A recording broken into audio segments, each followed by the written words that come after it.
Estamos hoy en el día de apertura de sesiones extraordinarias y una deuda pendiente de la democracia que es claro que hay tantos temas pendientes y mucho más urgentes y más importantes que nunca se terminan aclarando un montón de cuestiones que tienen que ver con las elecciones, con las leyes electorales y entre otras con el financiamiento de los partidos políticos. Bueno, esa fue la pregunta que disparó este informe que vamos a intentar charlar entre todos y es eso, ¿de dónde saca dinero y cómo saca dinero un partido político para entender que no es solo en las elecciones, sino que para existir necesitan... Me da mejor no saber porque está muy dicho esto de mi partido político no tiene recursos, que el partido gobernante, sea cual sea, aunque mayormente es uno, suele tener más ventaja, pues se promociona a través de las obras de gobierno también. Bueno, hay una Cámara Nacional Electoral, que la van a escuchar a lo largo de todo este informe, que lo que trata es, entre otras cosas, de equiparar esas diferencias que pueden ser los grandes partidos o con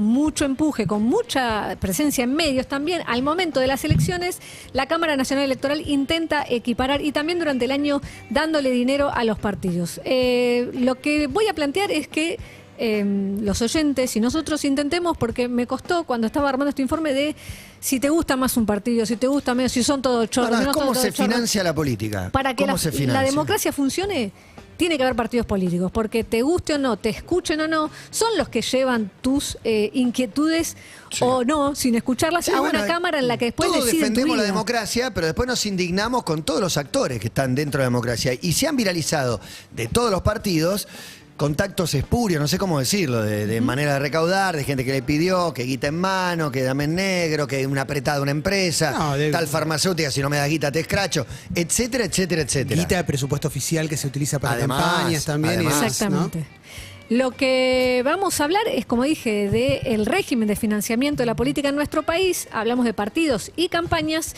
Y lo que les tengo para decir, para empezar, para meternos en este mundo, lo voy a decir, es que es mixto. Recibís guita del Estado y recibís guita de privados. Pero mejor que yo lo va a explicar Carolina Chintián, que es directora de instituciones políticas de CIPEC. ¿Qué da el Estado y de qué se trata el aporte público? Subsidios que se dividen entre subsidios directos e indirectos. Los subsidios directos son principalmente aportes públicos para sostener actividades de los partidos políticos dentro y fuera del periodo de campaña. Y los aportes indirectos, un ejemplo muy claro de los aportes indirectos son, por ejemplo, los espacios de publicidad en radio y TV que vemos durante los periodos de campaña electoral. Lo que tratan de hacer es equiparar las condiciones de competencia entre los partidos políticos. Imposible.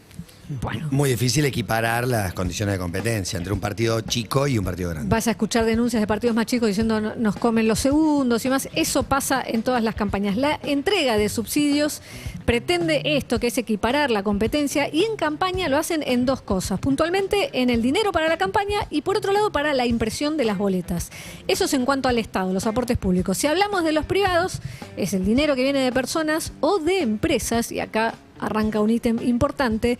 2019 fue el año en que esto cambió porque se aprobó una reforma del régimen de financiamiento que estaba vigente desde hacía 10 años, de 2009, a nivel nacional, pero introdujo en el 2019 cambios sobre quiénes y cómo desde el sector privado pueden hacer aportes a campañas electorales. Sobre cómo, y probablemente este sea uno de los logros más importantes de la reforma de 2019, el hecho de que los aportes deben realizarse mediante mecanismos trazables, ¿no? Que yo pueda conocer el origen y finalidad de ese aporte. Por trazables, lo que quiere decir es que vos sepas, o sea, puedas saber de dónde viene la guita. Exacto. Transferencias bancarias, o sea, de qué cuenta sale, de quién es esa cuenta. Depósitos también pueden ser, donde se vea el nombre de quién aporta y que se acredite la identidad de quién está donando. Pre-2019, ¿qué pasaba? El efectivo.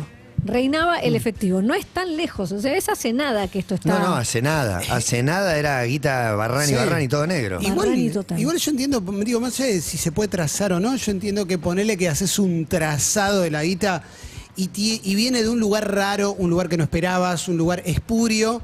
Para mí no va a pasar nada. No. Sale en un programa de televisión, ciertos medios se indignan de acuerdo a quien sea, pequeño escándalo, la semana siguiente te olvidaste. De hecho, más adelante vamos a hablar de algo que cuando lo nombres van a decir, ¿y con eso qué pasó? Bueno, Nada, posiblemente no pasa nada. nada. Estoy pensando Es en que algo en yo creo que particular. la grieta nos arruinó porque sectoriza las quejas. Sí. ¿no? Entonces te quejas solo cuando tu adversario político hace alguna de estas cosas. Exactamente. La reforma del 2019, dije entonces, elimina el efectivo, Barrani, pero ¿cuánto lo elimina? Antes de 2019, en promedio, el 80% de los aportes que recibían los partidos políticos de parte de los privados era en efectivo, era una práctica muy común. Esto ya no se puede hacer más. La segunda modificación tiene que ver específicamente con las campañas electorales y con quiénes pueden aportar. Además de las personas físicas que ya estaban habilitadas para realizar donaciones a las campañas electorales, a partir de 2019 las personas jurídicas, sociedades financieras, comerciales, cooperativas pueden hacer donaciones a las campañas con topes que se establecen específicamente cada año electoral. Y acá les traigo no una denuncia, una queja, pero sí una denuncia. Cuando surgió esto en el 2019, Nicolás del Caño, apenas salió la reforma, dijo que se votó una ley que permite que las empresas puedan poner dinero en las campañas electorales. ¿Qué opinamos de eso? Que sería blanquear algo que ya pasa. Sí, claro. Un montón de empresas son coaccionadas a poner plata. Pienso en Estados Unidos, no se me ocurre otro modelo donde es diferente el vínculo que hay con el dinero, con las ganancias, etcétera, pero digo, los partidos publican y ya juntamos 100 millones de dólares, los festejan, los celebran, los que aportan lo cuentan orgullosos. Acá es todo muy oscuro. No, y aparte me parece que te sirve para blanquear una situación que es que en determinado lugar va a venir una fábrica, una empresa que supuestamente va a dar trabajo, pero a la vez hay un debate sobre su instalación por los efectos secundarios que puede tener. Bueno, termina entrando. Bueno, ahora esa empresa puede directamente aportar a la campaña del gobernador para su reelección. Antes era, ¿cómo llegó? Y en Estados Unidos nos hemos enterado de casos de lo financia la Asociación del Rifle, por ejemplo. Claro, Sí. claro. Vos ya sabés Exacto. para dónde Bueno, va. nosotros también podemos saberlo. Ahora vamos a ir a eso. También hay una parte de nosotros como ejercicio. No queremos saber. Me parece que somos muy, No lo averiguamos. muy vagos también. Sí. O sea, estamos en la queja y quejarse, y quejarse, y quejarse. Y la verdad que podés saberlo. No, y la grieta política también, porque pedirle al ciudadano que lo investigue por las suyas. Hay un punto a favor, mientras hablé con Carolina y también hablé con varias fuentes en off, y hay un punto a favor que marcan varios, que es, hay un quiebre en el 2001. A partir del estallido social y económico, el que se vayan todos tuvo un puntapié en que se cortara esto de que fuera cualquiera. Porque hubo una iniciativa que es la política, hasta ahí se autorregulaba, pero el descontento el descreimiento en la clase política tuvo una injerencia en los políticos que dijeron, vamos a tener que hacer algo para poder blanquear un poco y que crean un poco en nosotros. Desde 1994, con la reforma de la Constitución, se establecía que el Estado les daba subsidios a los partidos políticos y había una cosa de rendición de cuentas, pero que nadie lo controlaba. Bueno, a partir de un fallo de la Cámara Nacional Electoral después de la crisis del 2001, 2003, esa sentencia movió a los políticos y sacan la primera ley de financiamiento. Antes de eso, nada, Barrani todo y no se sabía nada. Habíamos dicho topes. ¿Por qué razón hay topes?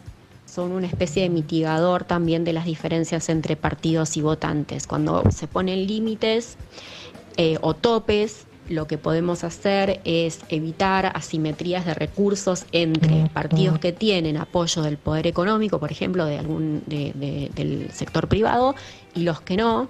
Por otro lado, evita que unos pocos aportantes contribuyan grandes montos y puedan potencialmente capturar, ¿no?, la política, puedan intervenir y sesgar. Ya se conocen, si quieren los digo, porque a veces los números embarran un poco, pero los topes de estas elecciones, los partidos van a poder gastar hasta 3.000 millones de pesos para las campañas presidenciales. El dato es que es más del doble que en las legislativas del 2021 y va en línea con la inflación.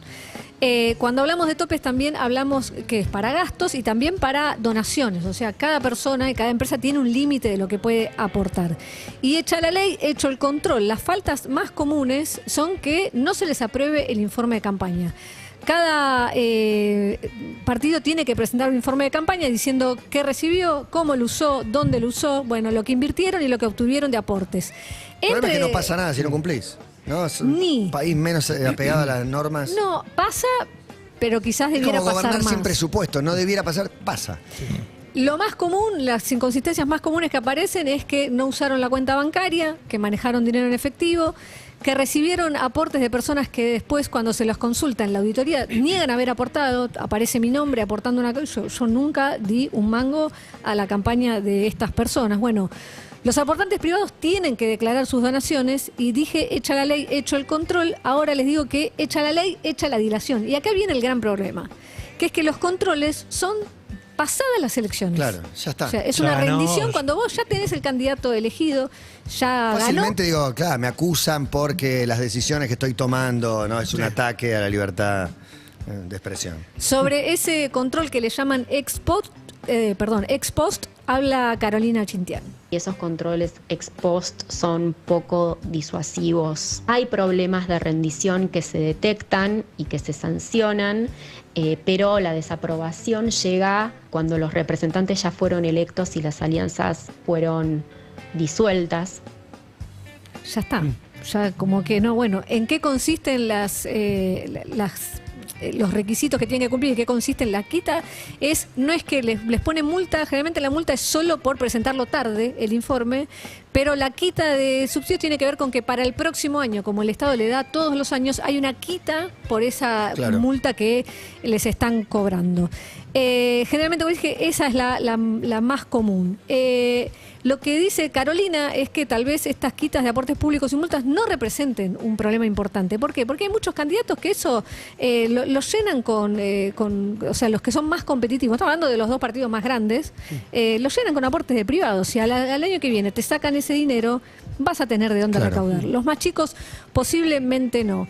Sobre aportantes que niegan haber aportado, el caso más resonante, y creo que, no sé si estabas pensando en el mismo, es de 2017. Una investigación de. Yo recuerdo dos Amorín, ¿esa? con dinero en efectivo, digo, la bolsa de Felisa Micheli en el Ministerio de Economía, ¿no? Que supuestamente era dinero de campaña, supuestamente. Sí. Gabriela Michetti con plata en su placar, ¿no? En efectivo, que terminó diciendo no era para la campaña.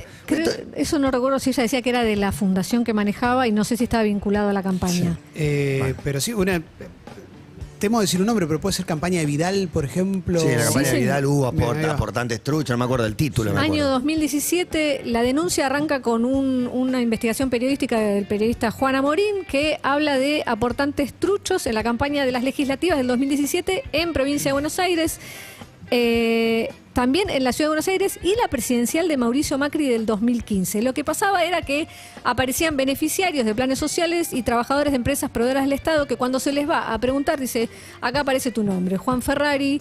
Yo no puse ningún mango, nunca Yo no puse aporté. ningún mango. E incluso había gente que decía, De hecho, vos no no sos tengo Juan un mango Ferrari. para aportar, para poner en una campaña.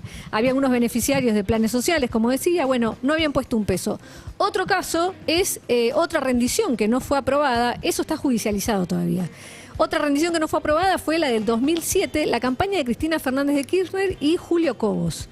En ese momento, en esa Cristina rendición, Cobos y vos. exacto, aparecían aportes de droguerías.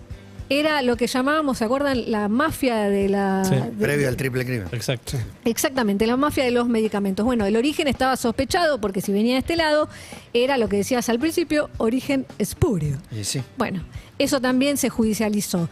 Todo esto que decimos es financiamiento a nivel nacional, que es lo que más control tiene. Si ya les parecía como que nos quedábamos cortos, cuando hay elecciones provinciales no existe este control. Gonza, vamos a pasar un audio, vamos al siguiente, y esto es lo que dice Carolina. Cuando las elecciones nacionales y las provinciales suceden de manera simultánea, la ausencia de reglas provinciales permite de alguna manera eludir o podría permitir eludir responsabilidades que fija la ley nacional. De alguna manera aquello que no se puede justificar se puede imputar a la campaña provincial. Puede pasar cualquier cosa. Claro. O sea, todo el control que tenías a nivel nacional, al estar pegada a una provincial, es posible que se pueda dibujar y lo puedan pasar como algo que no tienen por qué rendir. Le pregunté qué era lo más común, si era a todo tipo de partidos que sancionaban, si a los chicos, si a los grandes. Son a todo tipo de partido político. Tengo el recuerdo de la elección de 2015 que ahí habíamos observado que 4 de las 6 alianzas que compitieron en esa elección, sus rendiciones de campaña fueron desaprobadas. 4 de 6. Es un montón. Es un montón. O sea, hacen lo que quieren. Sí, pues eso es lo que quieren, Hacen porque lo que nunca pasa quieran, nada. no pasa nada. Después, Se o sea, judicializa, se judicializa, se apela. Sí, se apaga años. y se apaga. Chau. La Algunos noticia llegan deja a de buen ser puerto. mediática. Algunos llegan a buen puerto en el sentido de terminan rindiendo, no sé si es que tuvieron más tiempo de presentar los tickets o qué, pero terminan rindiendo y terminan dándole los números. O sea, cuántos aportantes, quién le aportó. Y acá hay un punto importante y es quién aporta. Hay algo que podemos ver desde el 2019, esto de que hay empresas y hay personas físicas que somos nosotros. Hay una plataforma donde los aportantes tienen que declarar los aportes, no lo hacen todos, esa es otra cosa, no está pasando, sería lo ideal. Y aún así está bueno meterse. Se puede meter, lo voy a mirar ahora, es electoral.gov.ar, que es la Cámara Nacional Electoral, y se meten en financiamiento de partidos políticos y ahí se ve. Podés elegir por año, qué campaña, si es las PASO, si es las generales. Y por ejemplo hice un ejercicio y te puede dar una idea de qué empresas están aportando. Bueno, en el 2019 se podía ver en las primarias, en las PASO, Aluar le ponía a Juntos por el Cambio 4,5 palos y Aceitera General Dehesa 4 palos. Cuando llegan las generales, Aluar le pone 2,750 palos al Frente de Todos y Aceitera General Dehesa 9 palos al Frente de Todos. O sea, las Aportaron empresas para las dos campañas. para las dos campañas a medida que iba pasando. Pero es una en un millón, tenés Sí, que debe ir haber un mirando montón. y vas viendo y de repente decís, bueno, a ver, o sea, cuando decís, podés llegar a ver si son aceiteras, si son del campo, si son del... Podés ver cuáles son los intereses Los y con perfiles, quién se están agrupando. Bueno, de mi parte, un cierre es, habiendo leído y hablado con varios, la ley transparentó bastante, pero lo que están peleando y que es lo más difícil es que el control sea anterior. Y el otro punto, no el cierre de las campañas, y el otro punto es que los candidatos sean responsables, que haya un peso sobre el candidato, porque termina recayendo sobre el recaudador, o sea, el jefe de campaña. Y el candidato, que ya es diputado, que ya es presidente, que ya es senador, no pasa nada. En mi modo de ver las cosas, yo creo que está muy vinculada la corrupción política y nuestra obsesión con la corrupción política está muy vinculada a la idea de recaudar para la campaña. Me parece que no soy tan inocente como para creer que es el único lugar a donde hay alguna cuestión vinculada a la corrupción, pero tampoco creo que, no creo que todos los políticos sean corruptos, que todos roban, y un montón de frases que quedan instaladas y que finalmente favorecen a esto, a un choreo generalizado. Me parece que el robo para la política o esta idea de la política sin plata no se puede hacer, una idea que creo que Néstor Kirchner la dejó bien clara, tenés que hacer caja para la política, instauró de algún modo, institucionalizó la idea de robo para la campaña. Digo, hago caja para la campaña o busca la manera, porque la palabra robo nadie lo va a usar, pero hago caja para la campaña. No, sí, a veces chorean, pero para la campaña, para financiarse, y creo que en muchos sentidos es cierto. Ahora, una vez que entró ese barril sin fondo de saco plata para la campaña, me quedo con algo, es absolutamente posible de pensar, aunque insisto, no creo que todos roben ni que todos lo hagan, pero me parece que es un punto de inicio también de la corrupción política, la idea de sacar plata por un costado para la campaña. Pero son esos lugares, me parece, donde suele haber pus, donde cualquiera es el lugar que toques, pero donde también se hace como una suerte de consenso de acá no entremos. En un momento era con obra pública, no entremos tampoco, ¿no? Porque ahí siempre iba a haber algún tipo de dádiva, algún tipo de favor, como que eso estaba ahí libre para que cada uno haga lo que quiera. Digo, todo lo que se haga después a partir de esto, para mí es cosmético. Digo, esto de si ahora tenés que trazar o no trazar, para mí no va a cambiar nada. No, es muy difícil. Para mí no va a que cambiar cambie. nada. O te cambiará las formas, pero va a seguir igual. ¿Habrá alguna ley que transparente algo para que parezca más transparente? Yo le tengo un poco de fe a que quizás en algún momento se puede hacer algo anterior. Y mirándolo para atrás creo que se avanzó un montón. Falta un montón, Sí, pero es digo, verdad. que ya que fuera todo en efectivo. No, eso es demasiado tremendo. turbio, demasiado Bueno, eso ya turbio. no No, pasa. pero es un avance que no es sea un todo avance, es un bolsas avance con plata. y destaco el 2001 como el punto de no, o sea, que se vayan todos. Bueno, todo esto viene a partir de eso de alguna manera. Bueno, tiene sentido hincharse las pelotas. Están los Banoni en nuestros estudios, Agustín Gereiro y Federico Banaño. Fede Vareiro y Agus Genoni están con nosotros y en un ratito una columna imperdible de ellos. Estás en Urbana.